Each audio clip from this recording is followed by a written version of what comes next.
My stepmother insisted on being called Mom by my kids.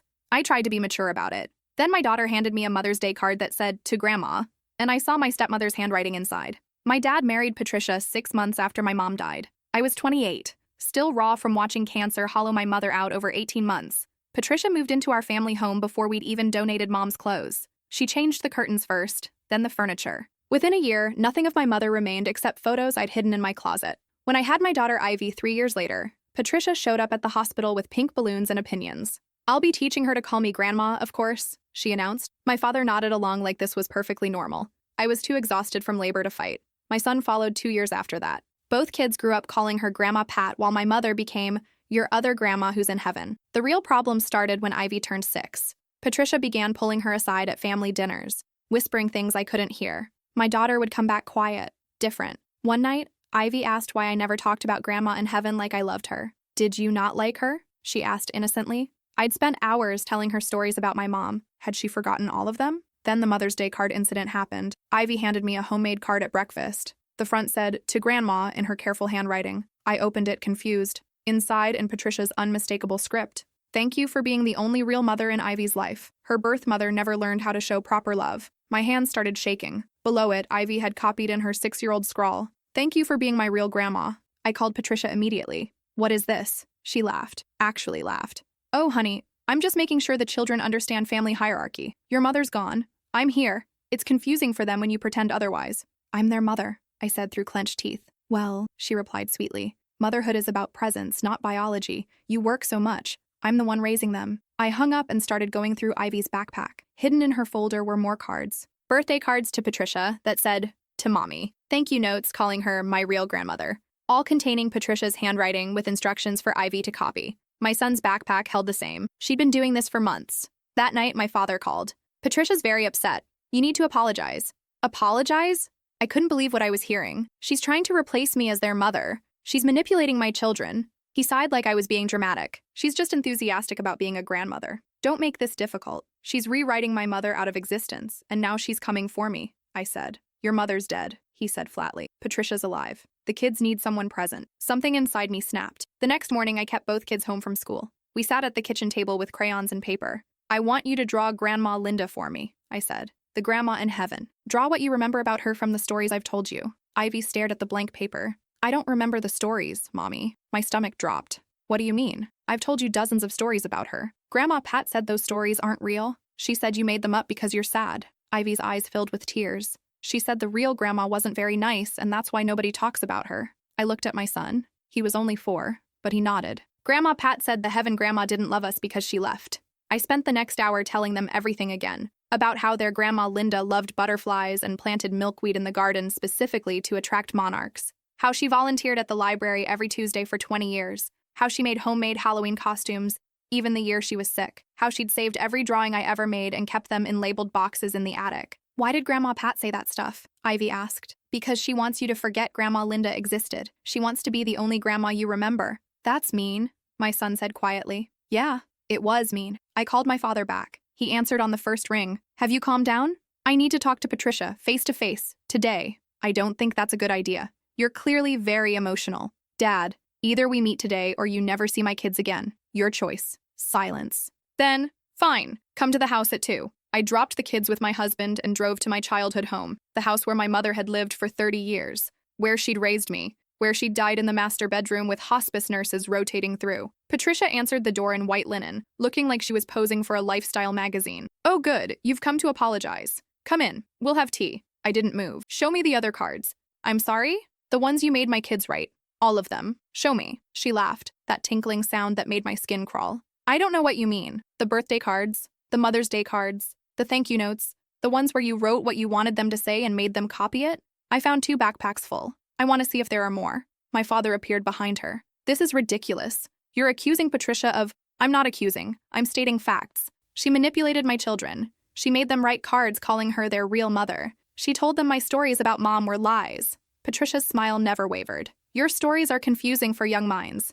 They need clarity. One grandmother who's present, not ghosts and memories. Mom isn't a ghost. She was real. She raised me. She would have loved my kids. But she's dead," Patricia said simply. "And I'm alive. That's just reality. You're not their grandmother. You're their grandfather's wife." Semantics. She waved her hand dismissively. The children see me as their grandmother. That's what matters. You can't compete with presence. Something in her tone made me pause. This isn't about the kids at all, is it? This is about Mom. You want to erase her completely. Patricia's smile finally cracked. Your father doesn't need to be haunted by someone who's been dead for 7 years. It's unhealthy. Those photos everywhere, the way you bring her up constantly. She's gone. Move on. She was his wife for 32 years. And I've been his wife for 7. At some point, the past needs to stay in the past. My father cleared his throat. Your stepmother has a point. It might be time to— When did you two start seeing each other? I interrupted. They both went quiet. Because I remember you visiting the hospital a lot, Patricia. Back when Mom was still alive. You brought casseroles. You sat with Dad in the cafeteria. I was being neighborly, Patricia said quickly. You lived 40 minutes away. You weren't our neighbor. My father's face went red. This isn't relevant to— How long, Dad? How many months before Mom died were you already with Patricia? It wasn't like that, he said. But his voice had no conviction. Then what was it like? Explain it to me. Patricia stepped forward. Your mother was dying. Your father needed support. I provided comfort. There's nothing wrong with that. Comfort. The word tasted bitter. Is that what we're calling it? You were off at college, building your own life, Patricia continued. Someone needed to be there for him. Your mother was barely conscious those last few months. He was alone. He had me. He had Mom's sisters.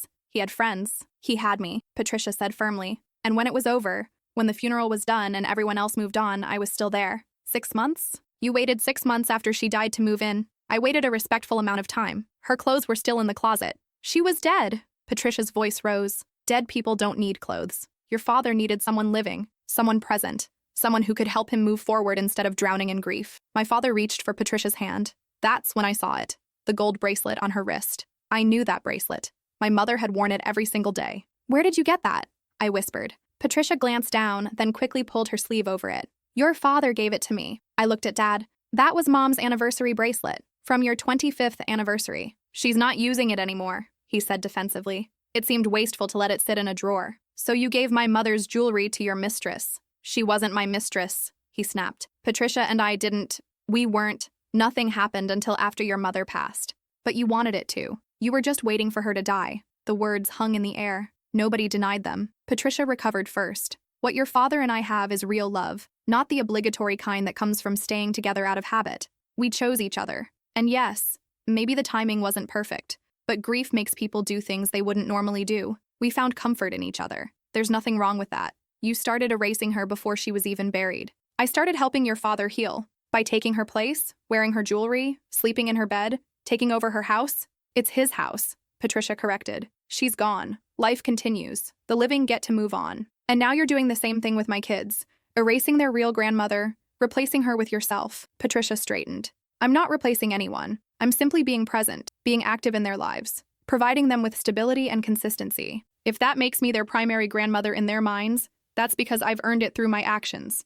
By manipulating them, by telling them lies about my mother, by making them write cards calling you their real mother. I gave them language to express their feelings. Children often struggle to articulate. They're 6 and 4. They don't have feelings about grandmother hierarchy. You planted those ideas in their heads. Patricia's expression hardened. Your children need a strong female role model, someone who's present and engaged. You work full-time, you're exhausted when you pick them up, you barely have energy for dinner and bedtime. I'm the one who takes them to the park, teaches them piano, takes them to museums. I'm the one investing time and energy in their development. If that makes me more of a mother figure than you, perhaps you should examine your own choices. The accusation hit like a slap. I'm their mother. Biology isn't the same as mothering. Anyone can give birth. It takes presence and dedication to raise children properly. You don't get to decide what proper mothering looks like. The children are deciding. They come to me with their problems. They ask for me when they're hurt. They light up when they see me. Those aren't things I can fake. Those are genuine relationships I've built through consistent loving presence.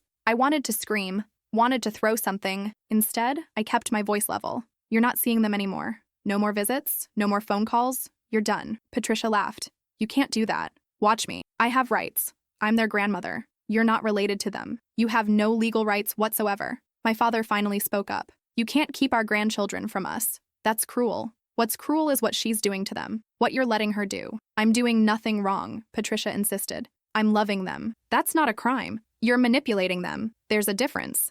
According to you, have you considered that maybe your perception is skewed? That maybe you're projecting your unresolved grief onto this situation? You never dealt with your mother's death properly. You went back to school, threw yourself into work, started a family, You never took time to grieve, and now you're angry at me for moving forward in a healthy way. The psychological manipulation was breathtaking. I grieved. I still grieve. Clearly not effectively if you're this bothered by someone else building a relationship with your children. You're not building a relationship. You're staging a hostile takeover of their understanding of family. Drama doesn't suit you, Patricia said dismissively. Your father and I love those children. We provide them with stability, tradition, and values. If you want to cut them off from that because of your own issues, that's your choice. But know that you're the one damaging them, not me. I turned to my father. Do you see what she's doing? How she twists everything. He wouldn't meet my eyes. Patricia loves the kids. I don't see what's wrong with that. She told them Mom wasn't a real grandmother, that my stories were lies. Maybe it is confusing for them, he said quietly.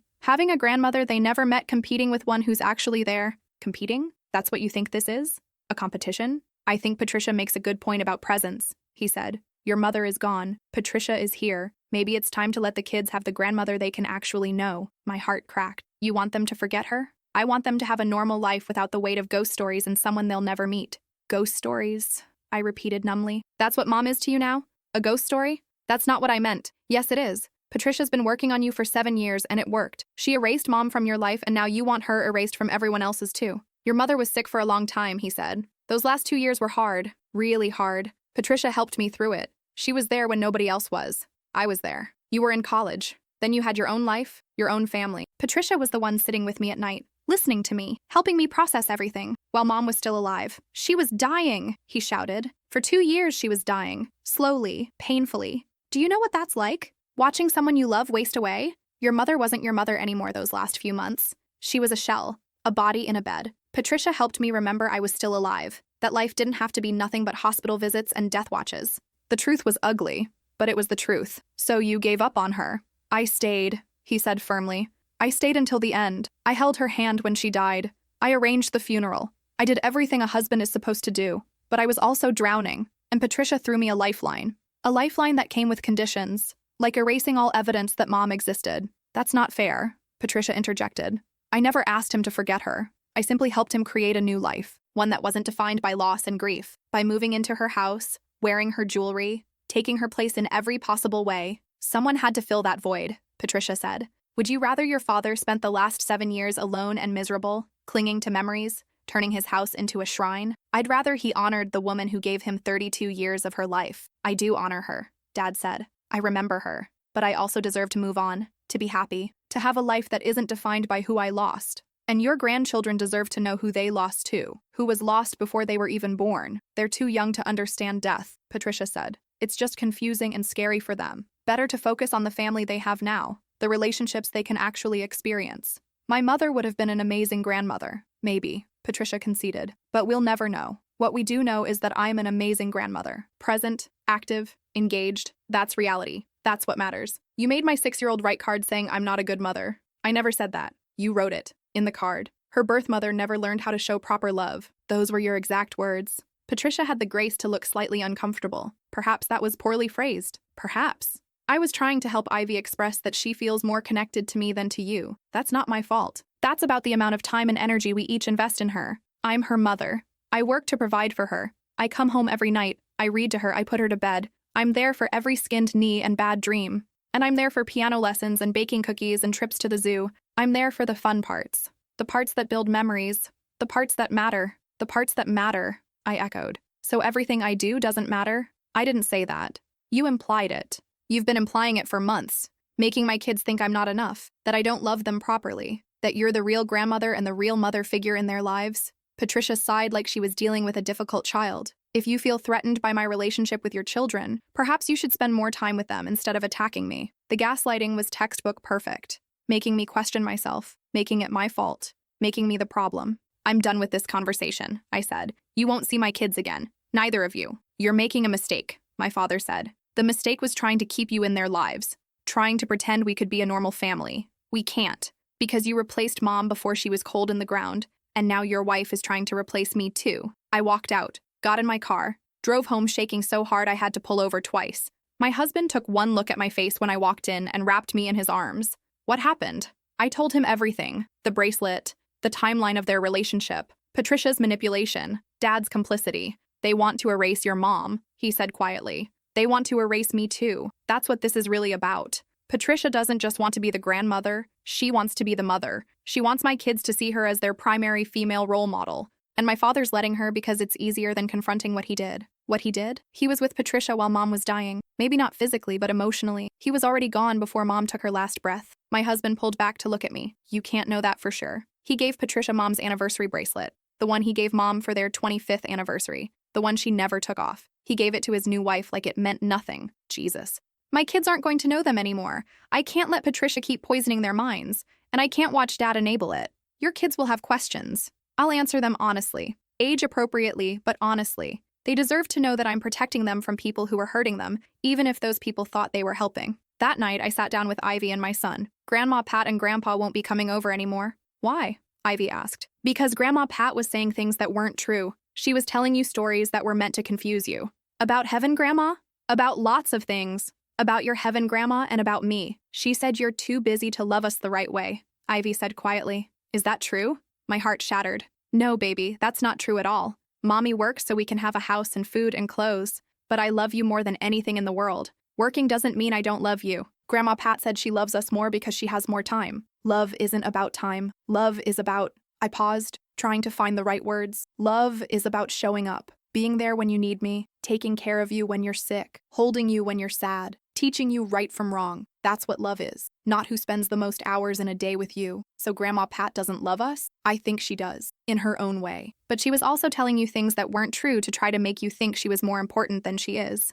My son crawled into my lap. I like when you put me to bed, Mommy. I like it too, buddy. Grandma Pat's stories weren't as good. She talked too much about herself. Kids see more than we think. The next few weeks were hard. Ivy kept asking when we'd see Grandpa again. My son forgot to ask after the first few days. But Ivy remembered. She missed him. Can we see Grandpa without Grandma Pat? She asked one night. Not right now. Why not? Because Grandpa made choices that hurt Mommy's feelings. And he let Grandma Pat say things that weren't true. Until he's ready to admit that was wrong, we need some space. Does he miss us?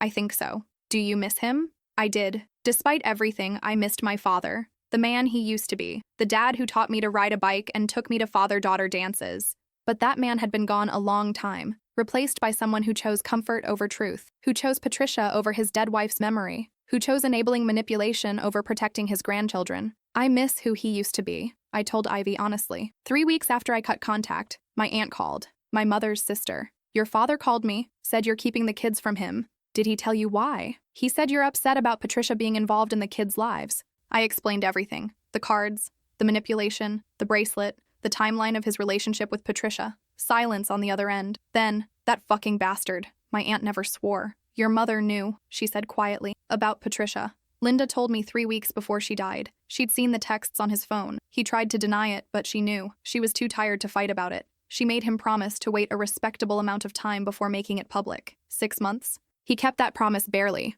My stomach turned. Why didn't you tell me? Your mother asked me not to. She said you were building your own life and didn't need the burden of knowing your father was a cheating piece of shit during her final weeks. So everyone knew but me. Everyone knew. The whole family. We all watched him parade Patricia around 6 months later like she was some new discovery instead of the woman he'd been texting while his wife died. And nobody said anything. We were respecting your mother's wishes. She didn't want you to hate your father. She wanted you to remember him as the man he'd been before everything fell apart. That was her gift to you. Some gift. Patricia's been trying to erase Mom from the kids' minds, I said. Telling them she wasn't a real grandmother. That I'm not a good mother. Making them write cards calling her their real parent. My aunt swore again, more creatively this time. I've cut them both off completely. The kids don't see them anymore. Good. Your mother would be proud. She always worried that Patricia would try to replace her in every way possible. Looks like she was right. Did Mom hate her? Hate? No. Linda didn't have the energy for hate at the end, but she was deeply sad. Sad that your father couldn't wait, couldn't stay faithful even when she was dying.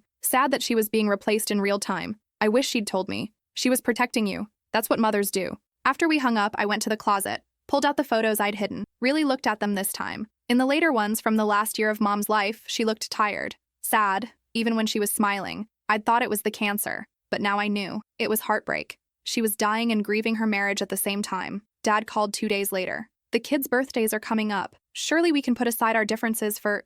No, they're my grandchildren. And they're my children. My job is to protect them, even from their grandfather. I never hurt them. You let Patricia manipulate them. You enabled her. You gave her access to their minds and she poisoned them against their dead grandmother and their living mother. That's harm. Patricia didn't mean... Patricia meant every word, and you let her because it was easier than confronting the truth about when your relationship really started. He was quiet for a long moment. I loved your mother. Not enough. That's not fair. I stayed. I took care of her until the end. While texting another woman, while planning your future without her. She was dying. Was I supposed to die with her? You were supposed to wait until she was actually gone before moving on. I was lonely, scared. Patricia understood. Patricia circled like a vulture. She was a friend when I needed one. She was more than that, and we both know it. Another long silence. What do you want from me? I want you to admit what you did. To me, to yourself, to Patricia. I want you to acknowledge that you betrayed Mom, that you let Patricia erase her from our family history, that you enabled the manipulation of my children. And if I do that,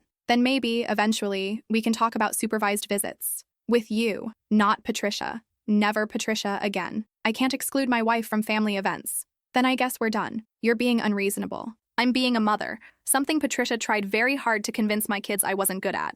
I hung up. 6 months passed. The kids stopped asking about them. We created new routines, new traditions, started visiting my aunt more often. She told the kids stories about their grandma Linda. Real stories. Funny ones and sad ones and honest ones. Ivy started drawing pictures of a woman with curly hair holding butterflies. That's heaven grandma, she'd say. My son learned to say Grandma Linda without prompting. Started asking questions about her. What was her favorite color? Did she like dinosaurs? Would she have played trucks with me? Yes, I told him. She would have loved playing trucks with you. 1 year after I cut contact, Patricia showed up at our house.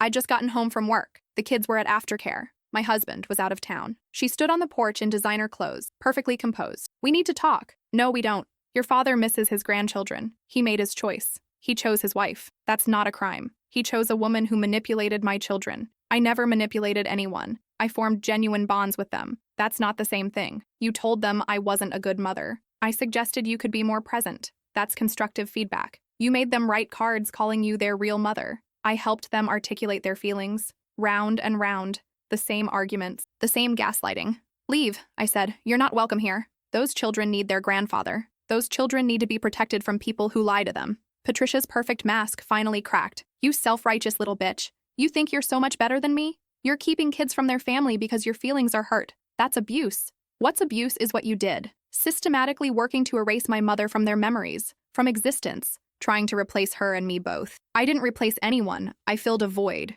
Your mother's dead. She's been dead for 8 years. At some point, people need to move the fuck on. She was dead to you before she was dead at all. You and Dad both. Patricia's face twisted. You have no idea what your father went through. Watching her waste away for years. She wasn't even herself at the end, just a body in a bed. He needed someone who could actually love him back. Someone who was alive. So you swooped in while she was still breathing. I provided comfort. Something your mother couldn't do anymore. Because she was dying. Because she was already gone. Patricia stepped closer. Your father grieved your mother while she was still alive. By the time she actually died, he'd already moved on emotionally. I helped him do that. I helped him let go of someone who wasn't coming back. You helped him betray his dying wife. I helped him survive an impossible situation. By sleeping with him while Mom was in hospice? Patricia's silence was answer enough. Get off my property, I said. Don't come back. If I see you near my kids, near their school, near anywhere they go, I'm filing a police report for harassment. You can't keep them from us forever. Watch me. She left. I locked the door and called my husband, told him what happened. He came home early from his trip.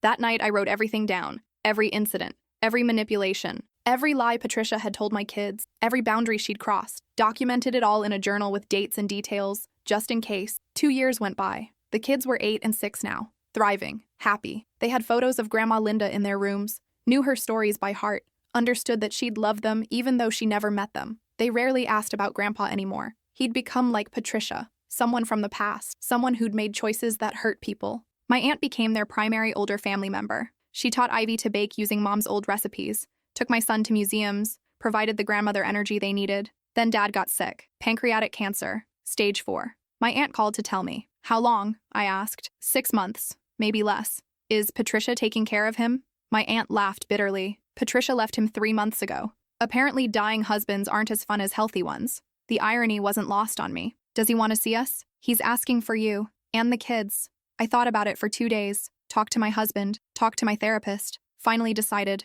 I went alone first. To see him. To talk. He'd aged 20 years in the 2 since I'd seen him. Gray and thin and small in the hospital bed. Nothing like the father I remembered from childhood. You came? He said when he saw me. Aunt called. I didn't think you would. I almost didn't. We sat in silence for a few minutes. Then he said, I'm sorry. For what specifically? For Patricia. For enabling her. For not protecting the kids from her manipulation. For not seeing what she was doing until it was too late. When did you see it? After you cut us off. I found more of those cards. Dozens of them. All with her handwriting, instructing the kids what to write, what to say, how to think about you, and about your mother. She'd been orchestrating this whole alternate reality where she was the center of the family and everyone else was peripheral. And you divorced her? She left me. Once I was diagnosed, turned out she was already seeing someone else. Someone healthy. Someone with money. She'd been planning her exit for months. So she did to you what she helped you do to Mom. He flinched. Yes. Did she take Mom's bracelet with her? Yes. Good. Let her wear the reminder of what she was. The kids don't remember you much anymore, I said.